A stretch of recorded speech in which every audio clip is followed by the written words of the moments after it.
أعوذ بالله من الشيطان الرجيم بسم الله الرحمن الرحيم الحمد لله رب العالمين وبه نستعين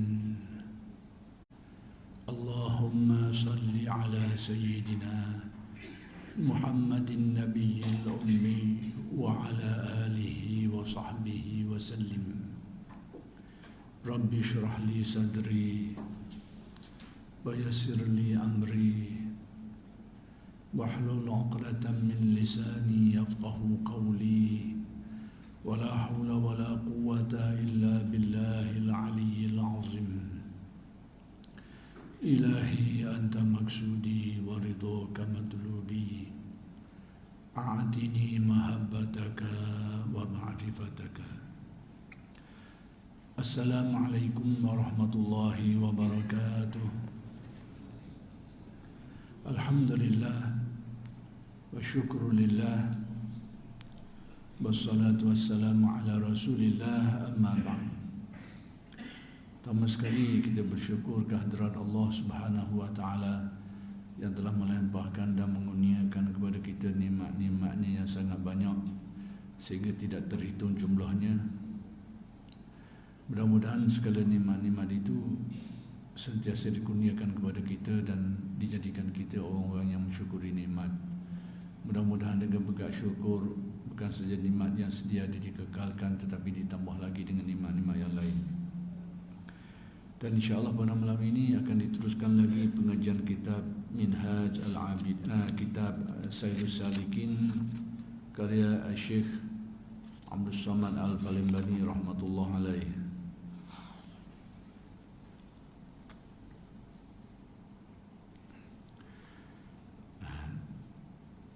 Wasabi'ah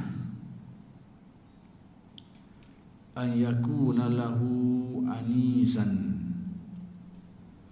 la yatawahhashu bihalin wa la yakhafu at-taghayyura wal istibdala. Artinya, dan keramat yang ketujuh bahawa adalah Allah Ta'ala itu menjinakkan bagi hati orang yang menjalani akan tarekat ahli sufi ini. Jadi antara keramat mereka ni Allah Ta'ala jadikan hati mereka ini jinak dengan Allah, mesra dengan Allah, sehingga mereka ni berada di mana-mana pun mereka tak jemu, sekalipun mereka duduk seorang diri. Agak lain dengan kita lah. Kita ni kalau duduk seorang puas lah, itu dah kena, ni dah kena. Tapi mereka ni antara kekeramatan yang Allah Ta'ala beri pada mereka ni, hati mereka tu sentiasa ada isinya. Jiwa mereka tu, kalbu mereka tu tetap tidak menyendiri, kerana mereka memahami rahsia makrifat dalam hubungan mereka dengan Allah Ta'ala lah. Jadi duduk mana pun, dalam apa jua keadaan pun, mereka tak jemu, mereka tak puas macam kita, sebab hati mereka tu dah kosong.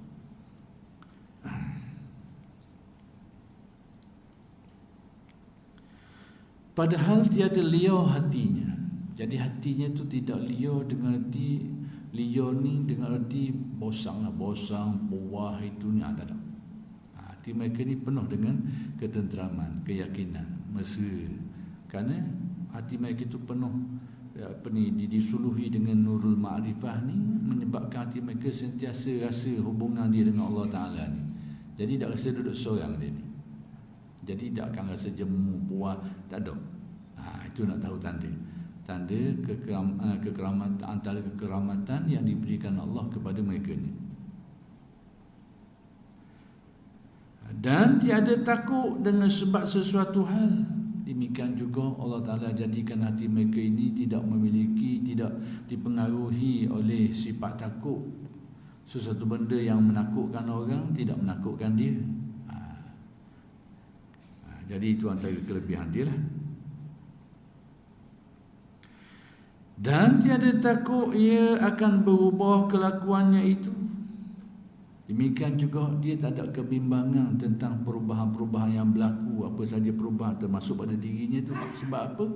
Kerana dia tenggelam dalam memandang keesaan perbuatan Allah, urusan di belaka. atas dia belaka urusan, dia belaka ketentuan dia belaka. Jadi menyebabkan apa-apa yang berlaku pun dipandang situ, dipandang kepada semuanya balik kepada Allah Ta'ala, berpunca daripada Allah Subhanahu Wa Ta'ala, lalu disuruh sebulat-bulatnya kepada Allah. Jadi inilah keadaan mereka ni, tak bimbang apa-apa perubahan yang berlaku, dan tiada takut ia akan digantikan kelakuannya tu, atau bertukar keadaan dirinya tu, ditukar dengan keadaan-keadaan yang lain. Tak ada kebimbangan. Sebab apa? Mereka ni ibarat kau tenggelam perasaan mereka itu dalam ketentuan Allah, suruh dia sebulat-bulat. Apa-apa berlaku pun atas dia belaka, kehendak dia belaka. Ini keadaan jiwa orang, antara kekeramatan yang dikurniakan Allah kepada ahli tasawuf ni. Orang yang menjalani jalan ahli tasawuf ni, ini iaitu orang yang dirinya tak kosong, jiwanya tak kosong, tak ada merasa jemu, rasa bosan, rasa puas, tak ada. Sebab hatinya, pandangan kalbunya itu sentiasa merasai hubungan dia dengan Allah Subhanahu Wa Taala.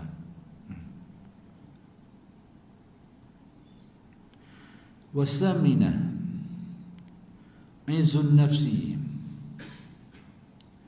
fala yalhiquhu zillu khidmatid dunya wa ahliha, bal la yarda an yakhdumahu mulukud dunya wa jababiratuha.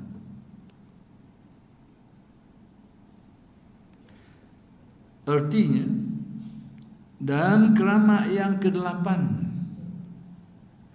bahawasanya adalah orang yang menjalani jalan ahli sufi itu jadi mulia dirinya. yakni orang yang menempuh perjalanan ahli tasawuf ni, antara kekeramatan yang Allah Ta'ala kurnia kepada mereka ni, mereka merasa mulia diri dengan erti mereka tidak akan memperhambakan diri kepada yang lain. Allah Ta'ala beri kemuliaan pada diri mereka itu, mereka merasa mulia dalam hubungan dia mereka ni dengan Allah Ta'ala. Mereka tak pandanglah ke lain lagi dah. Jadi orang yang hatinya tidak berpaut, tidak mengharap kepada yang lain. Jadi kalau kita ni banyak hati kita ni berpaut pada tu, itu satu bentuk kehinaan. Tapi bila hati kita ni tak berhajat lagi, tak berharap lagi, tak berpaut kepada yang lain, itu satu kemuliaan. Jadi antara kekeramatan yang Allah Ta'ala beri kepada mereka ni, di pikiran hati mereka ni tak paut dah kepada yang lain. Ya, dengan hati Allah Ta'ala beri kemuliaan kepada kalbu mereka ni. Sebab mereka ni hanya merasa mulia dengan Allah, tak merasa mulia dengan sesuatu benda. Kita ni kadang-kadang perasaan kita ni macam-macam.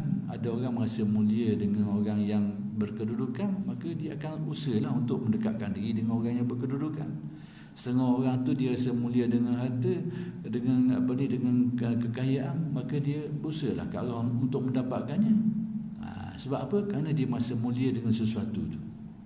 Tapi orang yang menempuh perjalanan ahli tasawuf ni, antara kekeramatan yang Allah Ta'ala beri kepada mereka ni, mereka tak merasa mulia melainkan dengan Allah Ta'ala. Jadi apa-apa saja yang menjadi kemuliaan manusia ni, tidak kisah. Sebab itu tidak kisah untuk rapat dengan orang berkedudukan, tidak kisah dengan sesuatu kemuliaan sebab kemuliaan yang dipandang oleh manusia dan sebagainya, tidak kisah. Sebab apa? Kalbu mereka ni, Allah Ta'ala muliakan mereka ni dengan rasa kaya dengan Allah, semulia dengan Allah Subhanahu Wa Ta'ala. Bahkan kadang-kadang keadaan inilah yang menjadikan mereka ni Allah Ta'ala zahirkan. Ada kalanya Allah Ta'ala zahirkan kemuliaan tu siapa nampak pada kenyataannya. Ada satu kisah yang menarik lah, yang bagus untuk kita tengok sini, berkaitan dengan Al-Imam Junaid. Al-Imam Junaid ni dia pada waktu dia umur tua dah lah, nak tengok macam mana dia ni merasa mulia dengan Allah, sehingga Allah Ta'ala zahir, nampak kemuliaan tu, terutamanya bila berdepan dengan kemuliaan duniawi ni. Jadi kisah dia ni berlaku satu ketika Junaid keluar daripada tempat ibadah dia, lalu tepi jalan. Dalam masa yang sama, ada khalifah, penguasa, keluar daripada tempat dia nak pergi buru. Jadi nak pergi buru ni lalu jalan yang sama, tembung jalan yang sama. Jadi berlaku pertemuan antara kemuliaan akhirat dengan kemuliaan dunia, tembung dalam satu tempat. Jadi mula-mula ni biasalah khalifah penguasa ni, bila dia keluar nak pergi buru, ramailah orang ikut dia ni. Ada kumung ke dia ni, ikut dia, kumung ke dia. Tapi bila sampai tengah jalan, temu dengan Imam Junaid. Orang tua, bukan orang kakak, orang zakar, bukan, orang tua. Temu di jalan yang sama. Orang ramai hak asal ni duk kumu ke penguasa khalifah ni, tinggal khalifah, pergi duk kumu ke orang tua ni, Imam Junaid ni, kerana nak dengar nasihat dia, nak dengar kalam dia, nak dengar mutiara hikmah daripada mulut dia tu. Jadi orang tinggal khalifah ni duk kumu ke Imam Junaid. Sampai khalifah tu dah nak lalu. Dah nak lalu. Sakut dia nak pergi apa ni? Nak pergi buru. Sehingga khalifah tu kata, dalam sejarah hidup aku tak ada lah waktu yang paling aku rasa malu sekali kecuali waktu. Dia rasa malu sangat. Macam mana orang duk ikut dia, tiba-tiba temu dengan orang tua dia, orang tinggal aku. Orang pergi ke orang tua ni lagi. Itu macam mana Allah Ta'ala zahirkan. Allah Ta'ala zahir kadang-kadang lah.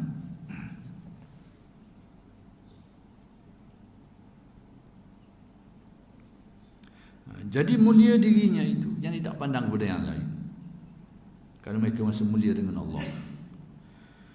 Maka tiada mendatang akan dia itu kehinaan berkhidmah akan dunia. Maka tak ada kehinaan pada diri mereka itu dengan memperhambakan diri kepada keduniaan tadi, kerana dia semulia dengan Allah. Maka dia tidak akan memperhambakan dirinya itu kepada makhluk. Berkhidmah akan dunia dan akan ahli dunia, tidak memperhambakan diri kepada dunia dan ahli dunia, dan kerana dia rasa mulia dengan Allah, dia tidak akan memperhambakan diri ini kepada makhluk.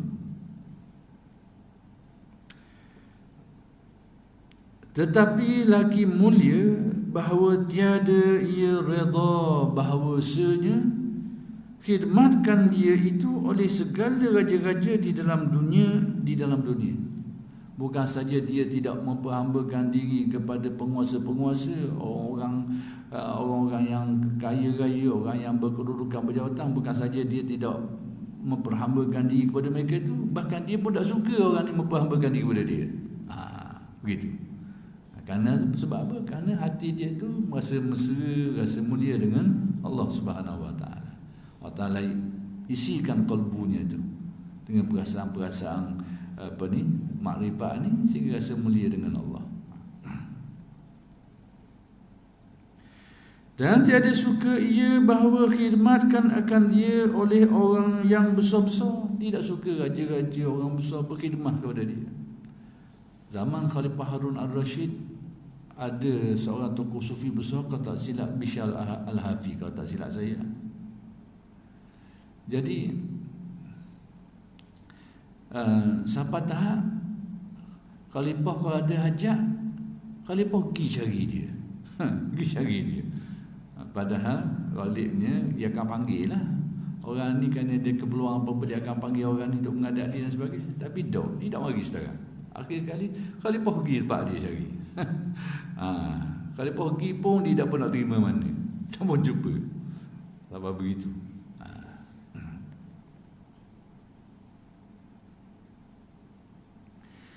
Dan oleh seseorang yang gagah, dia tidak akan memperhambakan diri pada orang yang berkedudukan, orang berjawatan, dia tidak memperhambakan dirinya. Kenapa? Kerana dia semulia dengan Allah. Ini antara kemuliaan yang Allah beri kepada orang yang menempuh perjalanan ahli tasawuf. Wattasi'ah raf'ul himmah fatartafi'u 'anit talattukhi bimaqazirid dunya wa ahliha wala yaltafitu ila zakharifiha wa malahiha kataraf'ir rijali ulil albabi an mala'ibis sibyani wan niswan. Artinya, dan keramat yang ke-9, orang yang menjalani keramat yang ke-9, orang yang menjalani tarekat ahli sufi itu, jadi tinggi himmah dia, Yang ni semangat, kemahuannya tinggi. Kita nak ukur tinggi rendah semangat ni tengok ke mana. Pertama sekali tengok kekuatan kemahuan dia tu. Yang kedua, kepada apa kemahuan dia tu. Itulah nak ukur tinggi rendah. Jadi nilai tinggi ni atas kekuatan kemahuan tu dan apa yang dimahukannya tu. Baik. Dari segi kekuatan kemahuan berbeza-bezalah. Ada orang kuat kemahuan, ada orang sederhana, ada orang lemah. Atas kemahuan dia lah. Orang yang dah hari sungguh satu benda, tak kira hujan petir ya ke. Orang dah hari nak sungguh satu benda ni. Dia tak kira ribut taufan ke, banjir ke, dan yang nak je pergi cari. Tu orang yang mau tinggi. Contoh, kalau orang rendah sikit, nak, tapi bila tengok hujan ke, slow lalu. malah lagi lalu. Kurang sikit. Ada orang nak, tapi tunggu. Kalau awak bagi, tak ada lah. Itu lemah lagi. Jadi kekuatan hemah tu berbeza dah. Itu satu kali, satu sudut. Yang kedua, kepada apa yang diinginkannya tu. Itu juga pengukur kekuatan. Maka dalam tasawuf, ketinggian dan kekuatan hemah ni tengok pada apa yang diinginkan oleh seseorang. Jadi sudah tentulah hemah yang paling tinggi apabila kemahuan seseorang itu terikat, tertumpu kepada sesuatu yang paling mulia. Maka yang paling mulia tak ada lain dah selain Allah Subhanahu Wa Taala. Jadi hemah yang tinggi dalam tasawuf ni apabila kemahuan dia tu, pautan hati dia tu, keinginan hatinya tu kepada Allah. Sehingga dia sanggup untuk tinggal orang lain, lupa orang lain. Itu penentuan kepada hemah yang tinggi. Tapi kalau hemah kita itu kepada hal-hal lain, hal-hal ke dunia, maka dalam tasawuf dianggap hemah tu rendah. Kemahuan tu rendah. Dan keistimewaan, kelebihan seseorang wali itu berada pada hemah dia ni. Kemahuan yang tinggi dia terhadap Allah Subhanahu Wa Taala ni. Jadi kalau kita nak tengok contoh yang kita selalu dalam kitab Minhaj pun ada sebut kisah ni. Kisah hemah para awliya ni. Kita boleh baca situ hemah dia tinggi. Contoh mudah kita tengok di kalangan awliya ni, Ibrahim bin Adham, contoh mudah. Macam mana dia boleh tinggal kerajaan Amsor dia? Dia raja. Kerajaan Amsor dia, kekayaan penuh. Tapi dia tinggal gitu je. Dia tinggal gitu je. Dia tinggalkan anak dia, dia tinggal gitu, dia lari terus dalam sekelip mata je. Lalu meninggalkan semua itu kerana apa? Kerana nak cari, cuba nak hidup dia tu, cuba untuk mendekatkan kalbu dia tu dengan Allah Ta'ala. Jadi tinggal habis. Jadi siapa dia agaknya yang kuat kemahuan seperti itu, kekayaan dengan kuasa, dengan kaya lagi, dia tinggal gitu semata-mata hati dia tu nak mesra dengan Allah Ta'ala. Dia nak pilih cara tu. Tak mudah tu. Kemudian pernah juga riwayat menyebut macam mana dia ni pernah bersumpah nak pergi ke Mekah dalam keadaan jalan kaki. Kemudian dia kata bukan saja jalan kaki, sekilo nak sembahyang 1000 rakaat. Sekilo sembahyang 1000 rakaat. Jadi orang tengok dia buat sungguh. Dia buat sungguh. Orang tahu, orang tengok dia dalam, orang pergi Mekah ni, orang jumpa dia dalam perjalanan tu. Bertahun-tahun nak sabar. Bukan lagi. Kerana dia laksanakan. Siapa dia orang yang boleh buat gitu tu? Kalau tidak kerana orang yang memiliki kemahuan yang tinggi gitu. Kita dah memang dah mampu, dah larat. Itu nak kamu hemah yang tinggi. Jadi orang tu sehingga ada riwayat menyebut orang pergi Mekah tu jumpa dia tengah jalan. Duduk berhenti satu tempat tu, duduk sembahyang 1000 rakaat. Selesai jalan pula. Jumpa tempat sekilo lagi, sembahyang 1000 rakaat lagi. Sampai Mekah. Makan masa yang bertahun untuk sabar.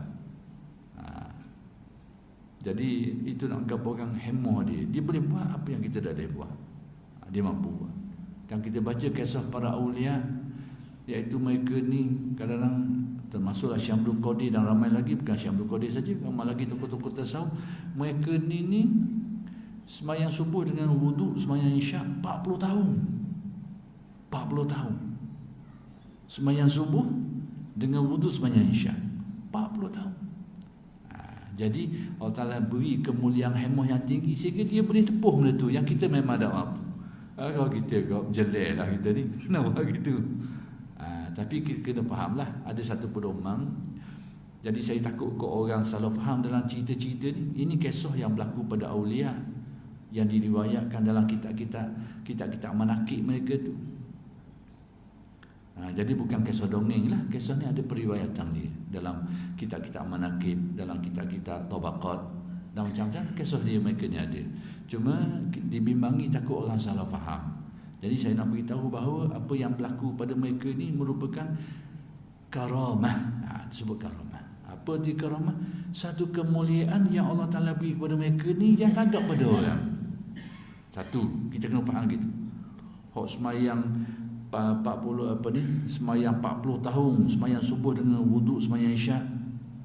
Kemudian macam saya kata tadi tu, dia semayang sekilo 100,000 rakaat, sekilo 1000 rakaat. Semua ni karamah Allah Ta'ala beri kepada mereka ini sehingga dapat buat, orang lain tak boleh nak buat.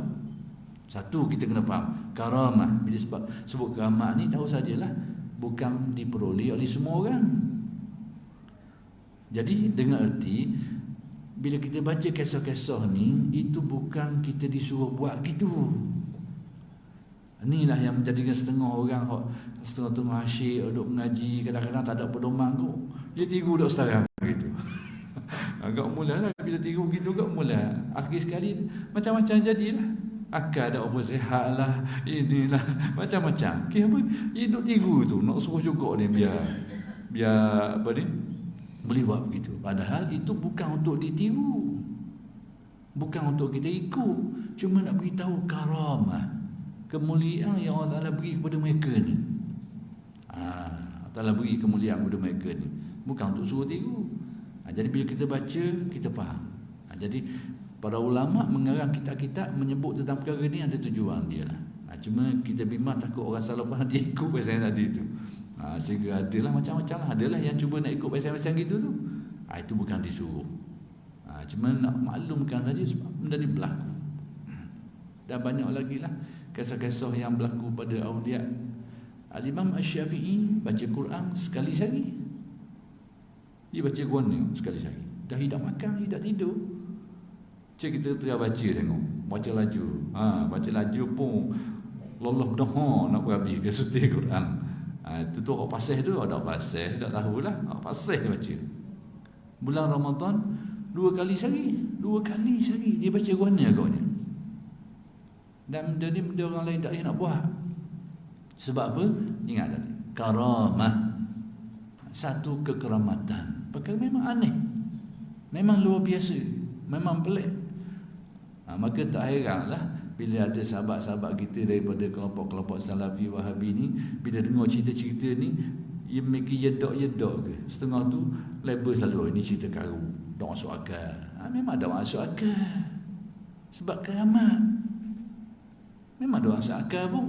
Memang luar biasa, khariqul adah, menyanggahi adat kebiasaan. Tapi berlaku dalam keilmuan Ahlussunnah ni, ada bab karamah ni, karamatul awliya ni. Tak nak nafi. Tapi kita dengar mungkin semabuk orang dia tahu. Dia cuba bila dengar cerita belak-belak gitu, ni ada karut.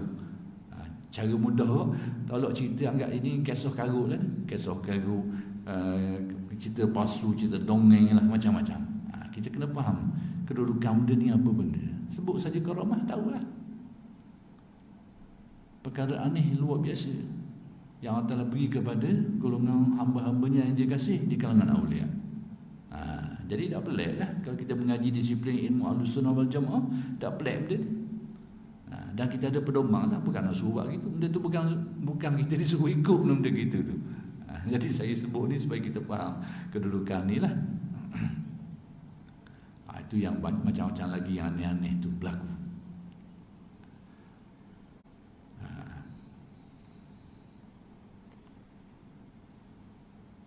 Jadi tinggi hemahnya, itu maksud tinggi hemah, kemauan dia kuat dan tertumpu kepada Allah. Jadi mereka boleh buat benda-benda macam ni yang orang lain dah nak buat. Kalau Imam Syafi'i itu 2 kali sehari baca Quran, bukan sebulan, tiap-tiap tahun. Dia tak tahu siapa dia boleh buat gitu. Memang luar biasa. Memang luar biasa. Tapi kita fahamlah. Bila kita baca kisah aulia, kita tahu ni dalam perkara apa. Untuk kita ikut ke? Tak. Kita kena mengaji benda-benda. Baik, maka tinggi daripada melumur akan dirinya itu dengan cuma-cuma dunia. Jadi hemah dia tinggi ni sehingga dia boleh tinggal dunia yang penuh tarikan. Kalau kita payah kok tinggal, boleh tinggal separuh, ada nyakut lagi. Biasalah kita ni manusia. Tapi mereka ni boleh tinggal apa yang mereka nak tinggal, sehingga sampai tahap mereka boleh hidup dalam keadaan sebatang kara je, ataupun boleh hidup dalam kena selas pinggang je. Kita mungkin tak ada hidup gaya mereka tu. Tak ada hidup gitu. Tapi nak kabarnya hemah mereka tu membolehkan mereka hidup macam tu. Itu nak kabar hemah yang tinggi. Dan tertinggi ia daripada berlomor-lomor dengan orang ahli dunia itu. Demikian juga hemah mereka yang tinggi daripada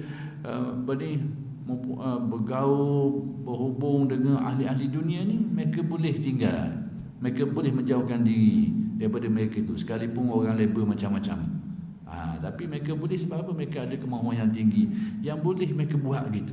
Yang kalau kita kok tak nak buat macam tu, tak nak hidup gitu. Baik, dan tiada ia berpaling kepada mereka itu perhiasan dunia. Mereka juga tidak terpengaruh dengan perhiasan duniawi. Sebab apa yang jadi gitu? Sebab hemah mereka tinggi.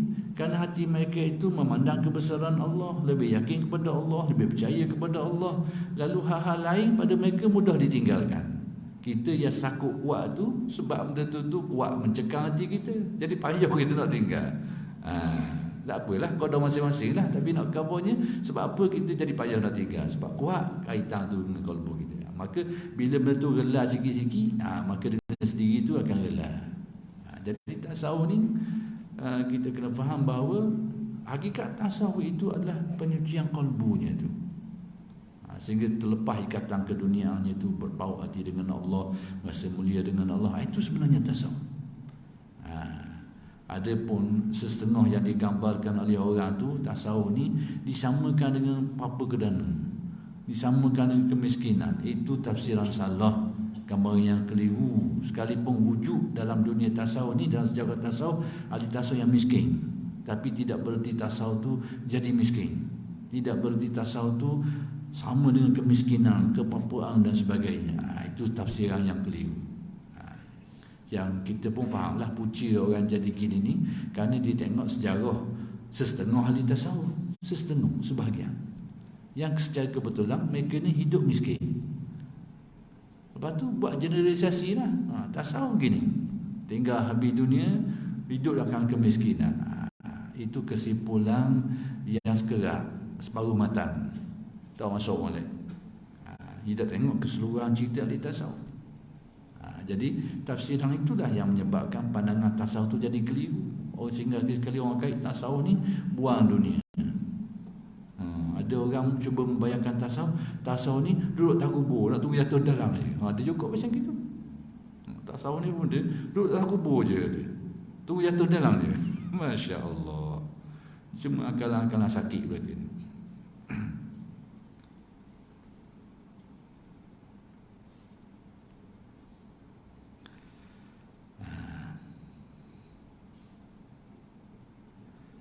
Dan tiada berpaling kepada mereka itu perhiasan dunia itu. Dan tertinggi hemahnya, yakni hemah mereka ni tidak berpaulah, tidak tertumpu daripada permainan yang sia-sia, yakni hal-hal yang tidak mendatangkan kebaikan dan manfaat. Jadi mereka memiliki hemah yang tinggi, boleh tinggal benda tu, boleh lepas benda tu.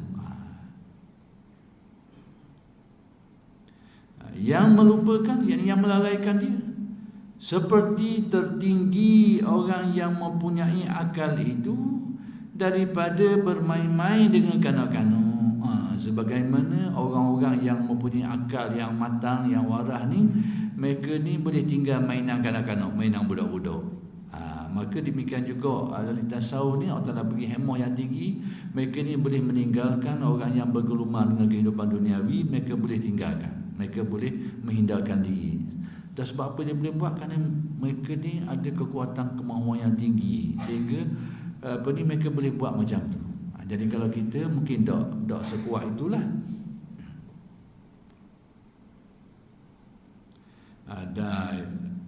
Daripada bermain-main dengan kanak-kanak dan dengan perempuan. Maksudnya tak kira lah. Jadi mereka ni boleh menjauhkan diri sehingga tidak terpengaruh dengan mainan-mainan semua ni. Kenapa mereka boleh membebaskan diri daripada ikatan benda-benda ni? Kerana hemah mereka sangat tinggi.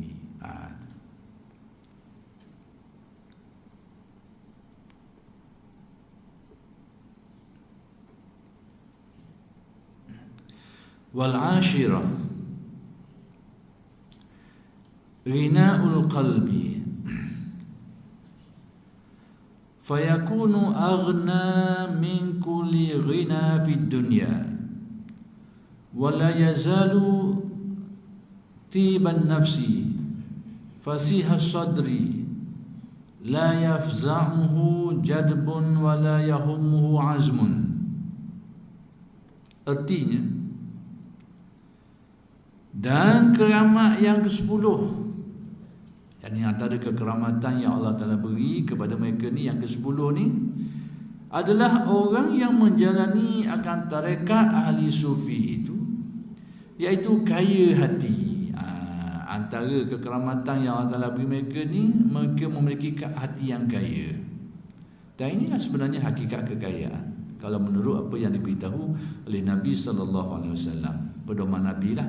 Pada kita ni, kita ukur kaya dari sudut lain. Orang kita, kalau kita tanya kaya tu, maka adalah ukuran dia tu orang yang banyak harta, banyak tanah, banyak milik tu, banyak milik ni, banyak perusahaan tu, banyak perusahaan ni, orang bergaji mahal dan macam-macam lah. Tu kaya menurut kita. Tapi dalam pedoman Nabi, Nabi beri lain sikit. Nabi suluh kok lain. Kaya sebenar tu bila seseorang tu diberi kaya qalbu dia. Qalbu dia tu tak berpaut, tidak diperhambakan oleh yang lain. Itulah hati yang kaya. Dan inilah yang disabdakan oleh Nabi, laisal ghina an kasratil aradi wa innamal ghina ghinan nafsi. Bukanlah kaya tu kerana pemilikan, milik itu milik ini, tapi kaya sebenar kata Nabi, orang yang kaya qalbu dia, ghinan nafsi. Sehingga hati dia tu tak diperhambakan, tidak dipersusahkan, tidak dipengaruhi oleh yang lain. Itu kaya yang sebenar dalam suluhan kenabian. Jadi antara kekeramatan yang Allah Ta'ala beri kepada orang yang menjalani tarekat ahli tasawuf ni, dia beri kaya qalbu dia. Sebab tu mereka ni zaman senang pun mereka boleh hidup, zaman susah pun boleh hidup. Kita zaman senang boleh, zaman susah sakit sikit kita. Sebab kita mungkin tak memiliki kaya qalbu ni. Orang yang memiliki kaya qalbu ni, senang pun tak apa, susah pun tak apa. Maksudnya dia boleh hidup, dia boleh hadap, dia boleh tepuk. Kita mungkin tak kuat. Tak kuat kita bila payah sikit mungkin tak lagak dah kita ni. Kadang-kadang boleh tahan lagi, bila teruk sikit lagi mungkin tak nak main dah. Tapi nak apanya, yang boleh tepuh segala macam keadaan ni orang yang kuat qalbu dia. Ada makan ke tak ada makan ke, dia boleh hidup. Kita tak ada makan rezeki, mula kita rasa dah nak tahan dah, boleh nak pergi dah. Kita dengar tahun 23 ni ekonomi nak jatuh ataupun banyak masalah pun kita rasa debur beruk dah lah ni. Ekonomi tak apa bagus lah, inilah punya macam-macam ni, kita rasa dah sedap hati dah sikit.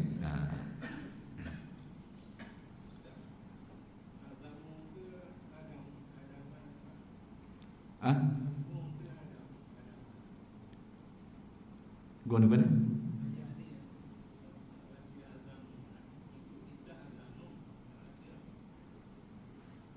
Azam. Bukan. Kita tulis azam.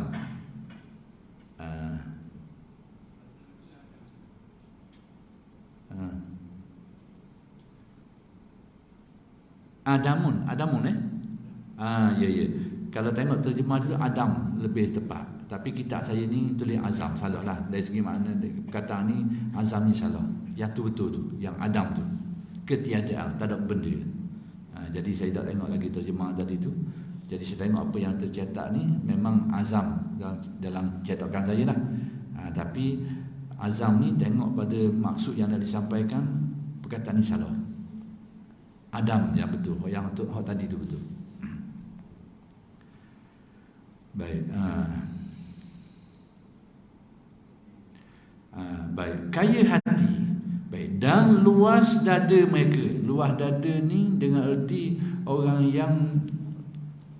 yang dada je perasaan dia tu lapang. Perasaan dia tidak sepi, dengan erti penuh keyakinan, penuh harapan, penuh keberanian dan sebagainya. Itu masuk luah dada tadi tu. Dengan mana hati dia tu dengan penuh banyak keyakinan dia, kuat yakin dia, sifat-sifat sombong dia dan macam-macam lagi lah. Itu yang dikatakan sebagai luah hati, luah dada.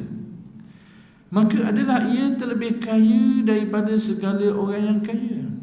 Jadi orang yang dikurniakan Allah memiliki hati yang kaya ni, yakni hati pertamanya, ketuk utamanya keyakinan lah.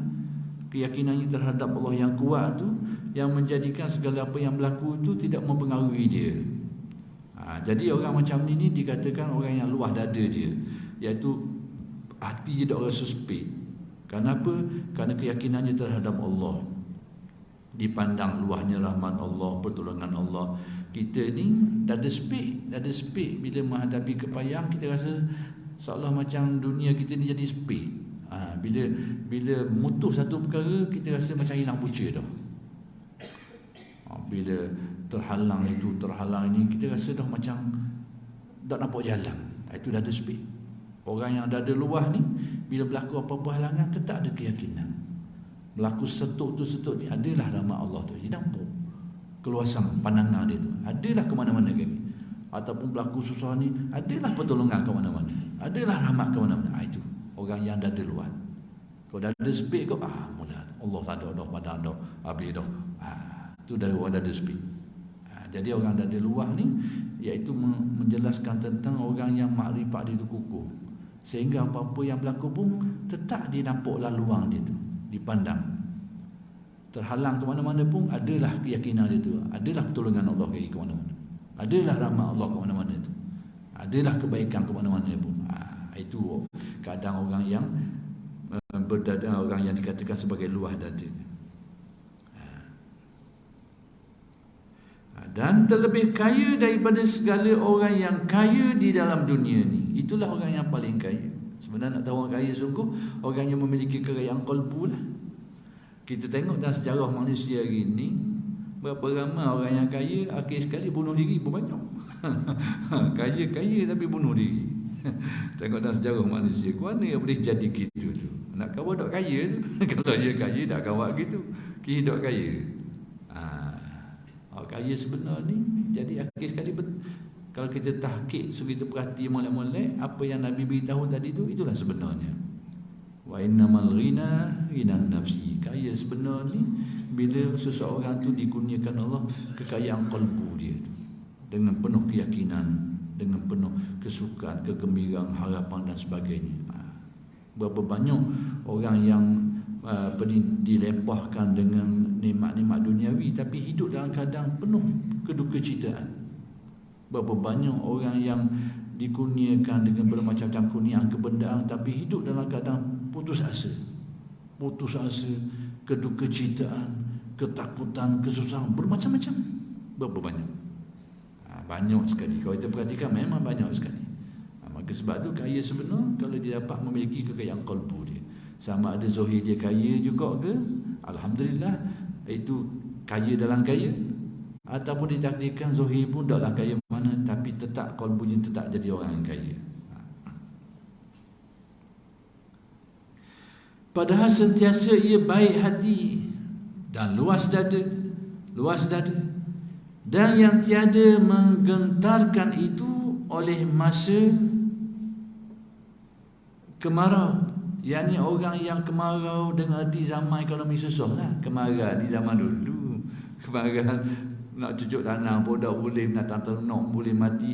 Zaman ekonomi tak go, zaman ekonomi jatuh. Jadi mereka ni orang yang kaya hati ni tidak ditakuti, tidak menggetarkan dia, tidak ditakutkan oleh kadang-kadang perekonomian yang dok ni. Pada mereka takkan kebimbangan, tak timbul kebimbangan.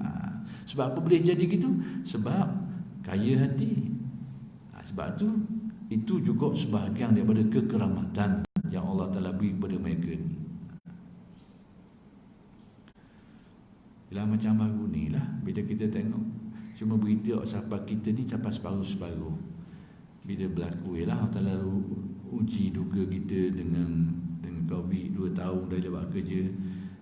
Laporan-laporan kita dengar tu, hak bunuh diri pun tak mudah juga. Kan tak ada nak mikir dah ni, tak ada mikir, tak nak buat jalan dah ni. Jadi speed ada dah ni, ambil jalan mudah bunuh diri lah, dakihnya banyak. Cuma mungkin kes tu tidak tersebar dengan luas lah, tapi ada tetap ada. Jadi semua ini berkait dengan kaya hati lah. Kalau dia memiliki hati yang kaya, dia akan ada pandangan rahmat dia Allah, adalah ke mana-mana tu. Susah mana-mana pun adalah jalan keluar tu, atas keyakinannya kepada Allah. Itulah yang sebenarnya. Kalau sampai masa aku matilah. Tapi selagi ada hidup, adalah ke mana-mana pun lubang pelepah tu, jalan sesat tu. Dia akan ada kekuatan keyakinan.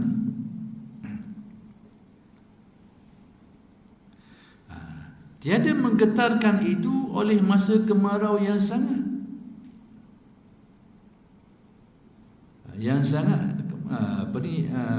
kemarau yang sangat mahal, sangat mahal kemarau yang sangat mahal ni. Ini perkataan ni kita tak pakai mana ada ni dah. Kemarau yang sangat teruk lah, yang mahal ni. Yang sangat mahal segala makanan mahal. Ya. Baik. Kemarau yang sangat mahal segala makanan. Mahal tu mahal betul kita lah.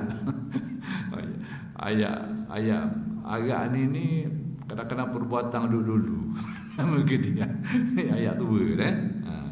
Okey. Jadi oleh masa kemarau yang sangat mahal segala makanan, yakni ekonomi susah lah zaman kemarau ni, makanan mahal dan sebagainya. Jadi kalau kita ni, kita akan rasa takut lah, rasa bimbang dan sebagainya. Tapi mereka ni tidak dibimbangkan dengan perkara itu. Dan tiada menduka citakan dia oleh ketiadaan sesuatu. Itulah ketiadaan tu, Adam tadi tu. Jadi azam, mana-mana kitab yang tulis azam tu tukar pada Adam. Yang ni bila tak ada benda, tak ada sesuatu, pada mereka ni tidak akan menduka citakan. Tak ada benda ni, tak ada. Kalau kita tak ada benda kau, memang kita akan jadi susah hati lah. Kita akan jadi tertekan dan macam-macam. Tapi mereka ni yang Allah Ta'ala beri kekayaan kalbu ni, mereka tidak akan rasa macam tu. Ketiadaan sesuatu tu tidaklah menjadikan mereka ni duka cita dan sedih. Kenapa? Kerana mereka ada keyakinan yang merupakan kurnia Allah pada mereka ni, kekeramatan, termasuk kekeramatan yang Allah Ta'ala muliakan kepada orang-orang yang menempuh perjalanan ahli tasawuf. Jadi demikianlah kalau kita dapat lihat kesimpulan mudahnya, bahawa kekeramatan yang dikurniakan, yang disebut ni awal-awal ni, semuanya kekeramatan maknawi. Maksudnya kekeramatan yang dah nampak depan mata. Sebab tu kata Syekh Ibn Arabi, keramat jenis ni orang ramai tak pandang. Orang ramai ni dia pandang kalau kejadian aneh je. Boleh jalan atas air, ataupun boleh terbang, atau orang ramai tengok tu dia pandang keramat lah. Tapi jenis-jenis gini, kaya kalbu dan sebagainya ni, orang ramai tak tahu pun, tak perasan bahawa itu keramat juga. Yang perasan benda-benda ni adalah merupakan orang yang khusyuk, orang yang mengaji, orang yang khusyuk dalam perjalanan tasawuf. Dia akan tahu ini bukan benda mudah ni. Siapa yang dapat benda ni, ini termasuk sebahagian daripada keramat juga. Jadi kita nak tengok keramat tu, jangan tunggu keramat jalan atas air lah, tengok ni. Inilah yang lebih utama. Jadi oleh kerana sudah masuk waktu insya, kita berhenti setakat ini dulu, dan insya-Allah akan bersambung kuliah ni pada minggu-minggu yang akan datang. Aku qauli hadza wa astaghfirullahalazim li wa lakum. Assalamualaikum warahmatullahi wabarakatuh.